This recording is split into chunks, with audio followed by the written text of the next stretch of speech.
Hey guys, welcome to Iron Reviews, the show where I bring you Marvel and DC content twice a week, and today we review and talk about Civil War II Issue 5. So I kinda wanted to review this comic a little differently, and I might do this for this issue or review the rest of the series like this, I don't know, but I just wanted to talk about and review this comic, and to be honest, I don't think it's good. I mean, when this whole series started, this was actually one of the first events and comics I've ever reviewed, and I liked it. The plot was interesting and both sides were understandable of why they did what they did. But we're not here to talk about the whole event, we're here to talk about and review issue 5 of the main Civil War II series. So I'll get to the chase. What I'm saying is, ever since Civil War started, it started out good, and as issues came out, it got more interesting with heroes and even people debating about Ulysses' power. But then it started to lose some of its magic. I mean, it still had some of the stuff from the previous issues, but this is the issue that I didn't like, and I was really surprised that I didn't like this issue. But let's actually talk about what happened in the issue and why I didn't like it so much. So, let's begin. So, from last issue, Bendis showed us that the big fight was going to happen between both sides of heroes, and he delivers with that. He gives us something really cool to look at. And that might be only one out of 3 things I actually liked about this issue. But let's continue. Heroes keep fighting each other, and we see some cool matchups like the X-Men vs Doctor Strange, Magic vs Captain America, and even Luke Cage vs Blue Marvel. But when we saw Venom and Spider-Man fight, it was cool, but it was kinda weird how Venom acted. Now sure, in his own book, the symbiote is starting to turn back into the evil Venom we know, but just seemed weird how Venom reacted to there being another Spider-Man and just putting him down. But as the heroes keep fighting each other, we see a conversation between Iron Man and Star-Lord, and Iron Man just asking why Quill is here and why he joined up with Captain Marvel instead of him. But Quill just tells Stark that he believes in everything Carol is saying and tells Stark that she's their friend, so of course they joined up with her, which I'm also confused. I mean, I kind of feel like the Guardians of the Galaxy should be divided in who to join, but it doesn't really matter. Now after that, the Inhumans arrive to help Carol take on Iron Man, but you may be wondering, where's Ulysses in all of this? Well, earlier in the comic, Medusa and Karnak actually left Ulysses back at the base so he doesn't get in harm's way. Now as we see the Inhumans arrive, we see Ulysses' powers start to act weird, and he starts to grow these weird energy tendrils at his hands, and they start to surround the whole area of the Triskelion. Now this is another thing I really like, and that is Ulysses. It's really interesting to see more of his powers and how he feels about the battle going on, and it's cool to see how his powers work with his emotions and making something really cool. Now back to the issue, we see Iron Man getting beaten down by the Inhumans and even slammed by Captain Marvel, but as Iron Man sees some sort of energy signature surrounding the area, he tries to tell Carol, but of course, she doesn't listen and Ulysses' powers activate and show everyone a new vision. And we're about to get to one of the major issues of this comic, and maybe the reason why I don't like this comic. Now the vision that everyone sees, and spoilers to people who haven't read the comic, but the vision is actually Spider-Man, Miles Morales, killing Captain America. Now understandably, Spider-Man is really shocked about this, and we actually see Miss Marvel comforting Miles and telling him that's not gonna happen. Why would that happen? He's their friend, they trust him.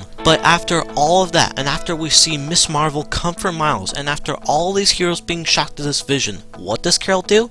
Well, she tells Miles he's under arrest. Let me repeat that. First, we see this shocking vision, then we see Miss Marvel try to comfort Miles, telling him this will never happen, and then we see Captain Marvel make an amazing decision to place him under arrest. Now, I'm gonna tell you why I don't like this comic, and it's because of Captain Marvel's decision. Now, do I have any other reasons why I don't like this comic? Well, some of the heroes act weird, and well, just act weird. They kinda don't act like each other. But Captain Marvel's decision is my main problem, and let me explain why. Now, this is a major thing in that she's already been shown some of her visions that Ulysses sees are wrong, so why does she make this decision? Does she think she's doing something good by doing this vision will be true? And last issue, Captain Marvel was explained from Iron Man, and even his data confirmed by Hank McCoy, that Ulysses' visions are just energy he collects around the area and spits back out into the forms of these visions, and even his emotions making it into these visions. It's just weird how Carol has been told that these visions sometimes aren't true and explained how these visions works, and she believes it, but she doesn't want to be proven wrong. Now, in the beginning of this event, like issue 2, I start to believe in Carol and what her plans are for Ulysses, but now I just don't like her. I mean, this event just makes her into this bad guy,